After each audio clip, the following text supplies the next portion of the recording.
अस्सलाम वालेकुम स्टूडेंट्स, मैं हूं आपका फिजिक्स टीचर कमर मोहम्मद नबील और आप इस वक्त हैं नबील्स ऑर्बिट में। तो चलिए स्टार्ट करते हैं आज का टॉपिक।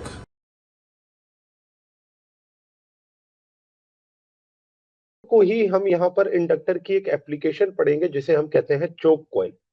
अब चोक कॉइल क्या होती है? तो चोक कॉइल के बारे में लिखा हुआ है कि choke coil is consist of thick copper wire wound closely in a large number of turns over a soft iron laminated core, जैसा कि आपको डायग्राम में नजर आ रहा है। यहाँ पर सबसे पहली बात यह है कि ये जो आयरन कोर है, ये सॉफ्ट आयरन कोर यहाँ पर इस्तेमाल किया हुआ है। सॉफ्ट आयरन कोर एक फेरोमैग्नेटिक मटेरियल है जो क्या करता है, इस सॉलिनॉइड की या इस कॉइल की मैग्नेटिक फील्ड को इंक्रीज कर देता है। क्योंकि अगर आपको याद हो, सॉलिनॉइड की जो मैग्नेटिक फील्ड होती है उसको हमने फर्स्ट ईयर के अंदर ये डिस्कस किया है, म्यू नॉट एन आई के बराबर होती है। लेकिन जब यही कोर में सॉफ्ट आयरन कोर ऐड कर दिया जाता है तो ये म्यू नॉट के साथ म्यू आर भी आ जाता है। और म्यू आर क्या है? Relative permeability. अगर म्यू आर बढ़ेगा तो बी भी क्या होगी? ज्यादा होगी। इसका मतलब मैग्नेटिक फील्ड ज्यादा होगी। अब यहां पर एक कॉइल के अंदर जब आपने कोर प्लेस कर दिया जो कि सॉफ्ट आयरन कोर है, तो ये जो आपके पास एक डिवाइस बन गई, इसे हम क्या कहते हैं? चोक कॉइल कहते हैं। अब चोक कॉइल यूज क्यों होती है, तो उसको हम यहां पर आगे पढ़ते हैं। चोक कॉइल के बारे में लिखा हुआ है, ये ऑफर करती है हाई रिएक्टेंस। कल रिएक्टेंस के बारे में बताया था, क्या होता है? ऑपोजिशन। कहां पे ऑपोजिशन देती है? At frequency above a certain frequency range without appreciable limiting the flow of current. अब ये क्या करता है, जब फ्रीक्वेंसी हाई होती है ना, तो उस हाई फ्रीक्वेंसी पे ये अपनी रिएक्टेंस को बढ़ा देता है। अगर आपको याद हो, कल हमने ये पढ़ा था, X L is equals to omega L. और ओमेगा किसके बराबर है? 2 पाई एफ एल के। तो यहां पर अगर फ्रीक्वेंसी बढ़ेगी तो एक्स एल भी क्या होगा? बढ़ेगा। और एक्सएल के बढ़ने से करंट की वैल्यू क्या हो जाएगी? कम हो जाएगी। तो यहां पर यही बात इन्होंने बताई है कि चोक कॉइल क्या करती है। चोक कॉइल सिर्फ और सिर्फ लिमिटेड फ्रीक्वेंसी को अलाउ करती है जाने के लिए, बाकी फ्रीक्वेंसीज को ब्लॉक कर देती है, उसे जाने नहीं देती। तो इससे क्या फायदा होता है? इससे यह फायदा होता है कि एसी सर्किट में जब ये चोक लिमिट कर देती है करंट को with minimum energy loss, its reactant SL large at high frequency। इसका मतलब हायर फ्रीक्वेंसी पे इसकी रिएक्टेंस जब लार्ज हो जाती है तो करंट क्या हो जाता है? कम। और फिर एनर्जी लॉस भी आपका मिनिमम हो जाता है। अगला पॉइंट कहते हैं, in general a choke coil is use to prevent. Generally जो चोक कॉइल होती है वो प्रिवेंट करती है इलेक्ट्रिकल सिग्नल को along undesired path. Choke is used in power supply to prevent ripple. Ripple का मतलब यही है कि जो आपके पास वेव्स हैं उनको ये क्या करती है? प्रिवेंट करती है कि वो अनडिजायर पाथ से ना जाए। जो रास्ता उनके लिए या जो सर्किट वो बनाया गया बस उसी सर्किट से पास हो, या जिस सोलिनॉइड या चोक कॉइल से हम उसे भेजना चाहते हैं वो वहीं से जाए, ताकि हम उसे क्या कर लें? कंट्रोल कर लें। तो यहां पर लास्ट पॉइंट ये है कि it also prevents unwanted signal from entering other part of the circuit. और एग्जाम्पल क्या दिए? Radio frequency choke prevent radio frequency signal from entering an audio frequency circuit, thus an undesired signal noise can be attenuated। अब इन्होंने आपको अगर देखा जाए तो समराइज करके हम ये पॉइंट कह सकते हैं, choke coil is a device which restrict unwanted signal through it। हम सिर्फ और सिर्फ जो सिग्नल इसमें से या जो इलेक्ट्रिकल सिग्नल इसमें से पास कराना चाहते हैं सिर्फ और सिर्फ वही पास करें। जैसे ही फ्रीक्वेंसी एक सर्टेन वैल्यू से बढ़ेगी, इसकी रिएक्टेंस बढ़ेगी और ये क्या कर देगा? ब्लॉक कर देगा और फर्दर करंट जाने नहीं देगा। तो चोक कॉइल जो होती है वो सिर्फ और सिर्फ क्या करती है? कंट्रोल करती है। और ये बिल्कुल वैसे ही काम करती है जैसे रेजिस्टेंस करती है डीसी सर्किट में। तो चोक कॉइल ये काम करती है एसी सर्किट के अंदर, to control the unwanted current या अनवांटेड सिग्नल्स और frequencies which is above a certain range. ठीक है, तो ये एक एप्लीकेशन थी किसकी? इंडक्टर की। नेक्स्ट पॉइंट इसमें आ जाता है एसी थ्रू कैपेसिटर। देखिए, कल हमने एसी थ्रू रेजिस्टर पढ़ा और एसी थ्रू इंडक्टर पढ़ा।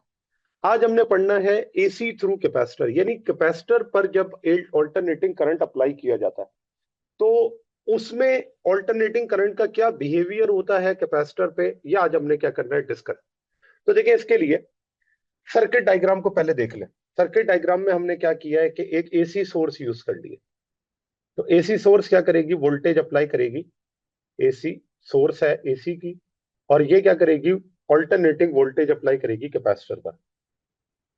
अब क्योंकि जो ऑल्टरनेटिंग वोल्टेज है वो दो डायरेक्शन में है, पॉजिटिव भी और नेगेटिव भी।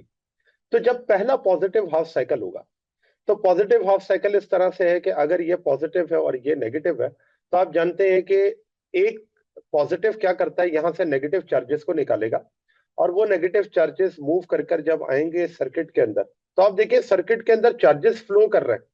तो अगर चार्जेस फ्लो कर रहे हैं, इसका मतलब इस सर्किट के अंदर इस वक्त करंट क्या है, इस वक्त करंट है नॉन जीरो, क्योंकि चार्जेस फ्लो कर रहे हैं। फ्लो ऑफ चार्ज क्या होता है, करंट होता है।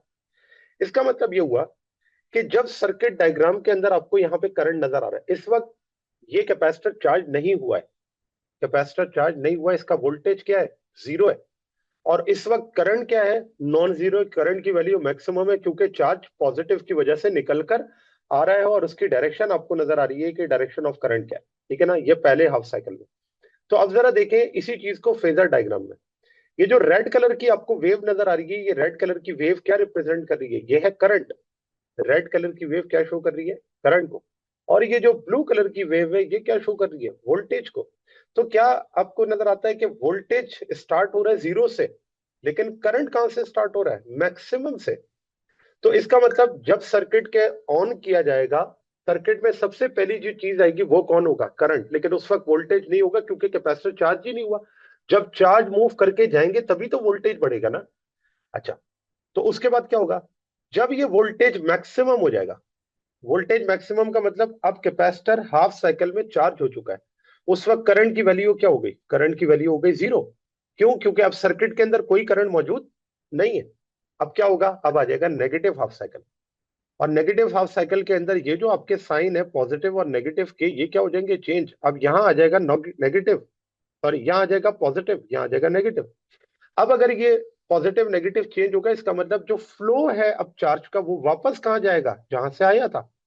अब अगर ये वापस जाएगा तो आप देख सकते हैं करंट की डायरेक्शन क्या हो गई, नेगेटिव हो गई। करंट की डायरेक्शन नेगेटिव हो गई, और वोल्टेज भी अब कहां जा रहा है, वो नेगेटिव साइड पर जा रहा है। क्यों, क्योंकि अब देखें कि वोल्टेज दोबारा कैपेसिटर चार्ज होना शुरू होगा, लेकिन उसकी डायरेक्शन क्या होगी, ऑपोजिट होगी, क्योंकि पॉजिटिव नेगेटिव साइन क्या हो गए, चेंज हो गए। तो अगर आप देखें यहां पर इनके दरमियान देखा जाए कितना फेज डिफरेंस है, तो वो फेज डिफरेंस दोनों के दरमियान है π/2। और इस π/2 को हम क्या लिख सकते हैं, 90 डिग्री। इट मींस यहाँ वोल्टेज और करंट आपस में एक दूसरे के 90 डिग्री आउट ऑफ फेस है। तो वेक्टर डायग्राम हम इसी तरह शो करते हैं ना, कि जो ब्लू वाली लाइन है इसके अंदर, वो वोल्टेज को रिप्रेजेंट कर रही है, और जो रेड वाली लाइन है वो किसको शो कर रही है, करंट को शो कर रही है। तो मैं यहाँ पर अगर इस चीज को ड्रॉ करूं, तो मैं यहाँ पे शो कर सकता हूं कि लेट से अगर हम कहते हैं कि ये आपके पास है करंट, और ये आपके पास है वोल्टेज, क्योंकि वोल्टेज लैग कर रहा है ना इसके अंदर, करंट लीड कर रहा है। दोनों के दरमियान एंगल कितना है, 90 डिग्री। तो वोल्टेज और करंट आपस में एक दूसरे के क्या है, आउट ऑफ फेस है, कितने, 90 डिग्री पर। और यहां पर आपको ये नजर आ रहा है कि वेक्टर डायग्राम फेजर डायग्राम को और सिंप्लीफाई करके आपको डिफाइन कर रही है, ताकि हमें ये पता रहे कि ये दोनों एक दूसरे के इन फेस नहीं है। अब ये तो बात हो गई तीनों डायग्राम्स की। अब जरा इसके इक्वेशन पे आ जाते हैं। तो सबसे पहले जब हमने बैटरी कनेक्ट की, तो बैटरी के कनेक्ट करने से जो वोल्टेज इस सर्किट के अंदर जाएगा उसे हम इंस्टेंटेनियस वोल्टेज कहते हैं। और उसकी इक्वेशन क्या होती है, V is equals to V not sine omega T. ये आपके पास है इंस्टेंटेनियस वोल्टेज, या इसे हम कहते हैं applied voltage, applied voltage by the battery, जो कि आपने एसी सोर्स से इसको दिया है। अब जब वोल्टेज अप्लाई किया, तो वोल्टेज अप्लाई करने से क्या होगा, चार्ज फ्लो करेगा।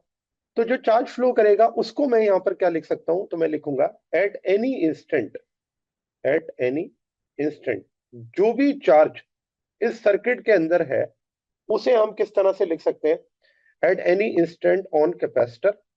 जो चार्ज की वैल्यू है उसे हम निकालते हैं, कैपेसिटर के टॉपिक में भी ये बात हमने पढ़नी होगी, और वो है Q is equals to CV। ठीक है, ये बात हमने पिछले चैप्टर में जो कैपेसिटर का टॉपिक था उसमें पढ़ी थी। Q डायरेक्टली प्रोपोर्शनल होता है V के, जितना पोटेंशियल ज्यादा होगा उतना चार्ज भी ज्यादा होगा। और जब प्रोपोर्शनल का साइन हटता है तो क्या आ जाता है, कांस्टेंट, और वो कांस्टेंट कौन है, C। अब यहाँ पर ये जो V आपने ऊपर लिखा हुआ है अप्लाइड वोल्टेज, इस अप्लाइड वोल्टेज को आप यहाँ पे पुट करेंगे तो क्या हो जाएगा, तो लिखेंगे Q is equals to C और V क्या हो जाएगा, V not sine omega T. तो आप देखिए मैंने क्या किया, V की जगह क्या पुट कर दिया, V not sine omega T. अब Q की वैल्यू मुझे पता चल गई। अब मैं क्या करूंगा, इस किसी भी इंस्टेंट के ऊपर करंट निकालूंगा इस सर्किट के अंदर, वो क्या होगा, तो मैं लिखता हूं at any instant, at any instant the current through the circuit, current through the circuit. तो जो करंट है वो सर्किट के अंदर क्या होगा, थ्रू द सर्किट। तो उसकी वैल्यू को अब हम यहां पर लिख सकते हैं, करंट बराबर होता है rate of change of charge के, delta Q upon delta T. अब यहां पर आपको नजर आ रहा है डेल्टा क्यू क्या है, तो यहां पर जो डेल्टा क्यू है, ये क्यू जो है उस क्यू को मैं यहां सब्स्टिट्यूट कर देता हूं कि यहां पर ये जो क्यू है वो है C V not omega T, इसको यहां पर आपने पुट कर देना है। तो जब आप ये क्यू को यहाँ पे पुट कर देंगे तो इसकी इक्वेशन क्या बन जाएगी, तो मैं लिखता हूं डेल्टा एज इट इज है C V naught sine omega t divided by delta t. C V naught common है, बाहर आ जाएगा, अंदर क्या बचेगा, delta sine omega t divided by delta t. कल मैंने आपको ये फार्मूला बताया था कि जब कभी भी sign omega t divided by delta T लिखा हो तो इसकी जगह आप कॉस ओमेगा टी लिख सकते हैं, कॉस ओमेगा टी। तो यहां पर यही हम करेंगे कि current is equals to C V not as it is है और यहां आ जाएगा कॉस ओमेगा टी। अच्छा sorry, omega cos omega T. कल मैंने आपको ये फार्मूला जो बताया था वो ये था omega cos omega T, sign omega T का ओमेगा कॉस ओमेगा टी। तो यहां पर भी ये लिखूंगा ओमेगा कॉस ओमेगा टी। अच्छा, फिर उसके बाद हमने क्या किया था कि अगर हम ये कहें कि जो ओमेगा टी है वो 1 है तो करंट क्या हो जाएगा, मैक्सिमम। तो मैं लिखूंगा I naught is equals to C V not omega if cos omega t is equals to 1। तो अगर आपके पास कॉस ओमेगा टी की वैल्यू 1 है, इट मींस जो करंट है वो क्या है, मैक्सिमम। अब इस करंट को हम किस तरह से लिख सकते हैं, आगे जाकर मैं इसको चेंज करके लिखूंगा, जो कि हमारे पास इक्वेशन होगी कैपेसिटिव रिएक्टेंस की। लेकिन यहाँ पे कॉस ओमेगा टी जो है, उस कॉस ओमेगा टी को हम इस तरह भी लिखते हैं, कॉस ओमेगा टी इक्वल होता है sign omega T plus pi by 2 के। ये फार्मूला है मैथ का, जैसा कि कल भी आपको बताया था कि कॉस अल्फा जो है वो cos sine alpha plus beta बराबर होता है किसके, कॉस बीटा, कॉस अल्फा के। तो वो वैल्यूज मैंने यहाँ पर लिख दी है कि cos omega T. It means ये जो आपको कॉस ओमेगा टी नजर आ रहा है, इसको अगर मैं रिप्लेस करूं तो करंट की जो इक्वेशन है वो ये बन जाएगी, I is equals to C V not omega, और सी वी नॉट ओमेगा की जगह मैं क्या लिख सकता हूँ, आई नॉट, ये मैक्सिमम है।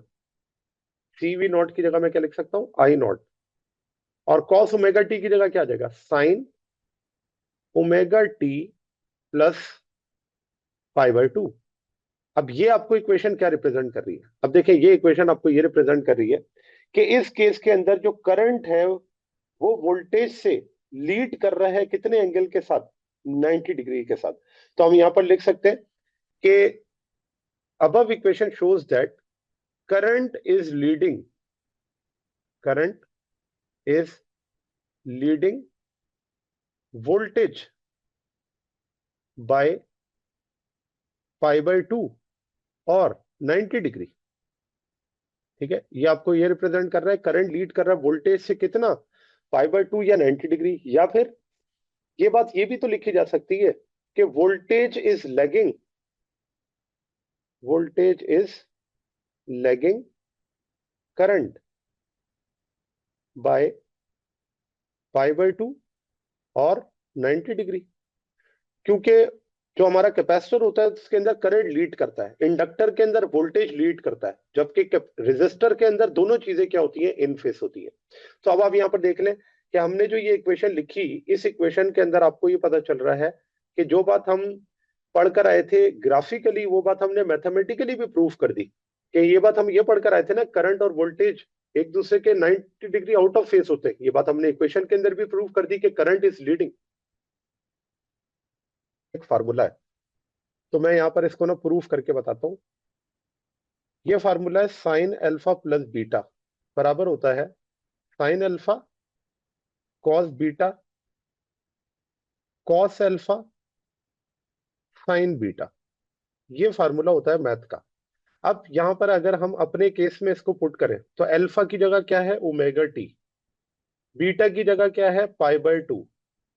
तो अगर मैं यहां पर वैल्यूज को सब्स्टिट्यूट करूं, साइन अल्फा की जगह क्या लिखूंगा ओमेगा टी, और कॉस बीटा की जगह क्या लिखूंगा पाई/2। पाई/2 को 90 लिख सकता हूं।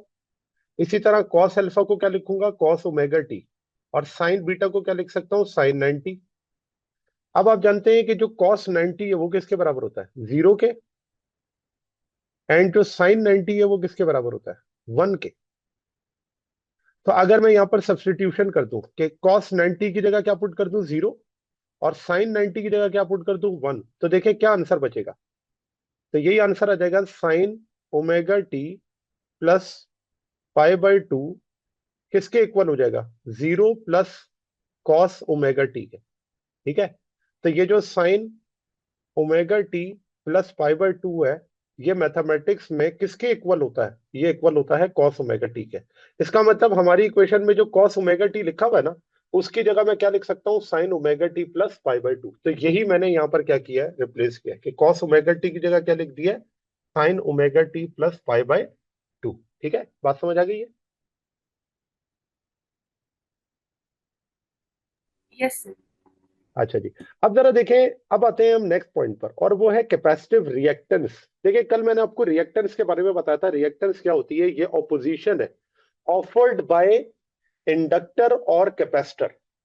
अगर कैपेसिटर की रिएक्टेंस होगी तो उसे कैपेसिटिव रिएक्टेंस कहेंगे, अगर इंडक्टर की होगी तो उसे इंडक्टिव रिएक्टेंस कहेंगे।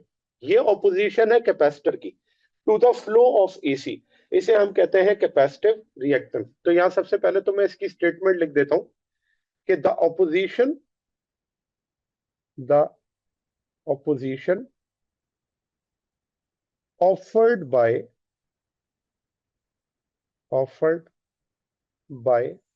a capacitor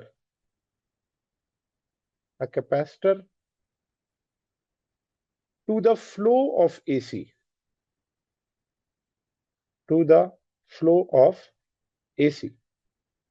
is called capacitive reactance. लिखेंगे कैसे, तो देखा है इसको इस तरह से आपने करना है कि यहां पर मैं लिख सकता हूं V0 is equals to I0 XC। ये बिल्कुल ऐसी है ना जैसे ओम्स लॉ लिखते हैं, V is equals to IR। तो मैंने क्या किया V0 I0 XC। तो अगर मैं यहां से XC की वैल्यू निकालूं तो वो क्या होगी V0 को I0 से क्या कर दें डिवाइड, तो ये आपके पास क्या आ गया XC। अब जरा देखें कि I0 का हमने आंसर क्या निकाला था। तो I0 का आंसर मैं ऊपर से आपको बता देता हूं। ये जो आपको इक्वेशन नजर आ रही है ना I0 की, जिसपे मैंने टिक लगाया CV0 ओमेगा, तो ये वैल्यू मैं उठाकर यहाँ पे पुट करता हूँ I0 की जगह। तो देखें यहाँ पर हम पुट कर देते हैं कि जो I0 है वो इक्वल होता है CV0 ओमेगा के।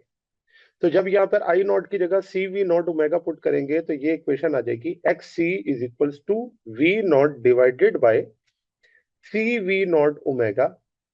और आप देखें कि ये V0 से ये V0 क्या हो गया कैंसिल, तो जो XC है वो किसके बराबर आ जाएगा, तो XC इक्वल आ जाएगा 1/ओमेगा C के, और ओमेगा किसके बराबर है 2πf के। तो ये आपके पास इक्वेशन क्या बन गई कैपेसिटिव रिएक्टेंस की, तो उसे हम लिख सकते हैं XC is equals to 1/2πfc। और आप ये इक्वेशन देखें तो इस इक्वेशन में आपको क्या पता चल रहा है कि कैपेसिटिव रिएक्टेंस दो चीजों पर डिपेंड कर रही है, और दोनों पर क्या है इनवर्सली प्रोपोर्शनल है। और वो दो चीजें क्या है, तो यहां पर अगर हम लिखें तो पहली चीज ये है कि XC इनवर्सली प्रोपोर्शनल है किसके फ्रीक्वेंसी के, और दूसरी बात XC इनवर्सली प्रोपोर्शनल है कैपेसिटेंस के। तो जितनी फ्रीक्वेंसी ज्यादा होगी कैपेसिटिव रिएक्टेंस कम होगी, जितनी कैपेसिटेंस ज्यादा होगी उतनी कैपेसिटिव रिएक्टेंस कम होगी। तो ये दोनों रिलेशन क्या है इनवर्स है कैपेसिटिव रिएक्टेंस के लिए। और यहां पर हम ये भी कह देते हैं कि अगर फ्रीक्वेंसी क्या हो जीरो, जो कि हमने करंट के अंदर भी पढ़ा था, जैसे डीसी होता है तो डायरेक्ट करंट की फ्रीक्वेंसी क्या होती है? डायरेक्ट करंट की फ्रीक्वेंसी होती ही नहीं है, डायरेक्ट करंट तो स्टेडी करंट है। तो अगर एफ की जगह 0 पुट कर दूंगा तो एक्स सी की वैल्यू क्या हो जाएगी? इन्फिनिटी। इसका मतलब ऑपोजिशन क्या होगी? इनफाइनाइट होगी। और इसको मेजर किस में करेंगे? तो इसको मेजर करते हैं ओम्स में। ये इसकी क्या है? यूनिट है। अब आ जाए इसके ग्राफिकल रिप्रेजेंटेशन, जिसे हम इंपीडेंस डायग्राम कहते हैं। ग्राफिकली अगर हम देखें तो यहां पर हम फ्रीक्वेंसी को रिलेट कर सकते हैं किसके साथ? इंडक्टेंस के साथ। और हम इसको ये भी कह सकते हैं कि करंट के साथ। तो एक्स एक्सिस पे आप ले लें फ्रीक्वेंसी को, फ्रीक्वेंसी। तो अब देखिए फ्रीक्वेंसी अगर बढ़ेगी तो जो रिएक्टेंस है वो क्या होगी? कम होगी। और रिएक्टेंस के कम होने से करंट क्या होगा? क्योंकि करंट का इनवर्स रिलेशन होता है रिएक्टेंस के साथ। तो जरा देखें, अगर फ्रीक्वेंसी ज्यादा है, इंडक्टिव कैपेसिटिव रिएक्टेंस कम है, तो करंट क्या है? ज्यादा। तो फिर मैं ये भी तो कह सकता हूं कि फ्रीक्वेंसी के बढ़ने से करंट बढ़ेगा। तो यहां पर अगर ये ग्राफ बनाया जाए करंट और कैपेसिटिव रिएक्टेंस दोनों के साथ, तो दो लाइंस आपको शो होंगी। एक लाइन शो करेगी करंट और फ्रीक्वेंसी का बिहेवियर, जो कि डायरेक्ट है। तो यहां पर एक लाइन में शो कर देता हूं, और ये आपके पास जो है वो बिहेवियर होगा किसका? करंट वर्सेस फ्रीक्वेंसी का। तो वो आपके पास हो जाएगा ये। ठीक है, ये बिहेवियर अगर देखा जाए तो करंट और फ्रीक्वेंसी का है। तो ये लाइन तो शो कर रही है जैसे जैसे फ्रीक्वेंसी बढ़ रही है करंट भी क्या हो रहा है? बढ़ रहा है करंट। जबकि दूसरी जो लाइन है उसको मैं यहाँ पे शो कर देता हूँ रेड से, और वो ये शो कर रहा है कि जैसे जैसे फ्रीक्वेंसी बढ़ रही है कैपेसिटिव रिएक्टेंस क्या हो रही है? कम हो रही है। इसे हम लिखेंगे ये है कैपेसिटिव रिएक्टेंस, कैपेसिटिव रिएक्टेंस। तो ये आपके पास इंपीडेंस डायग्राम हो गई, जिससे आपको ये पता चल रहा है कि इसके अंदर जो रिएक्टेंस है उस पे किस तरह चेंज आएगा, क्योंकि फ्रीक्वेंसी और एक्स सी आपस में क्या है? इनवर्सली प्रोपोर्शनल है। लास्ट में आ जाते हैं हम पावर डिसिपेशन पर। पावर डिसिपेशन के बारे में मैंने आपको बताया कि ये आपको ये बताती है कि इस सर्किट में कितनी पावर क्या होगी? डिसिपेट होगी। तो फार्मूला अगर हम देखें तो पावर इक्वल होती है V R M S I R M S cos of theta के। और यहां पर थीटा क्या है? तो हमने अभी पढ़ा ना, थीटा 90 है वी आर एम एस और आई आर एम एस के दरमियान, and between V R M S and I R M S, and I R M S. तो जब मैं यहां पर थीटा की जगह 90 पुट करता हूं तो देखिए पावर क्या हो जाएगी? V R M S I R M S cos of 90, cos 90 zero, और कॉस 90 जीरो, तो इसका मतलब पावर क्या हो जाएगी? जीरो। और पावर जीरो आपको क्या रिप्रेजेंट कर रही है? वो आपको ये रिप्रेजेंट कर रही है कि एक प्योरली कैपेसिटिव सर्किट के अंदर कोई पावर लॉस नहीं होता। और प्योरली का वर्ड ही मैं ये यूज इसलिए कर रहा हूं कि हम बाकी रेजिस्टेंस के इफेक्ट को इग्नोर कर रहे हैं इन प्योरली कैपेसिटिव सर्किट, यानी कि उसके अंदर और कोई कंपोनेंट मौजूद ना हो। In purely capacitive circuit the power dissipation, the power dissipation in the circuit is zero. क्यों? क्योंकि देखिए कल भी ये बात मैंने आपको बताई थी। मैंने कहा था अगर इंडक्टर हो तो इंडक्टर भी स्टोरेज डिवाइस है, और अगर कैपेसिटर हो तो कैपेसिटर भी एनर्जी स्टोरेज डिवाइस है। एक की एनर्जी स्टोर होती है मैग्नेटिक फॉर्म में, एक की एनर्जी स्टोर होती है इलेक्ट्रिक फॉर्म में। अब क्योंकि दोनों एनर्जी स्टोरेज डिवाइस है, इनका काम थोड़ी है कि ये यूटिलाइज करे, तो इन दोनों में जो पावर डिसिपेशन होगी वो क्या होगी? जीरो होगी। तो ये आपके पास इंडिविजुअल बिहेवियर है किसका? AC through resistor. जी जी जी। सर ये पॉइंट दोबारा रिपीट करें, आपके आवाज कट रही मैंने है। कहा कि जो आपके पास प्योरली कैपेसिटिव सर्किट होते हैं ना, प्योरली कैपेसिटिव सर्किट का क्या मतलब है? इसका मतलब ऐसे सर्किट जिसमें सिर्फ कैपेसिटर लगा हुआ हो, तो वहां पर जो एसी की पावर होती है ना, वो डिसिपेट नहीं होती। इसका मतलब वो किसी और फॉर्म में कन्वर्ट नहीं होती है, जाया नहीं होती। और क्यों जाया नहीं होती? क्योंकि capacitor is a storage device, not a utilizing device जो एनर्जी को क्या करे, कन्वर्ट करे किसी और फॉर्म में। जैसे इंडक्टर के बारे में भी तो हमने यही पढ़ा ना कि इंडक्टर क्या है, एनर्जी स्टोर करता है मैग्नेटिक फॉर्म में। उसी तरह कैपेसिटर स्टोर करता है एनर्जी इलेक्ट्रिकल फॉर्म में। तो ये एनर्जी डिसिपेट नहीं करते, तो इसलिए पावर डिसिपेशन इनका क्या होता है, 0 होता है। ठीक है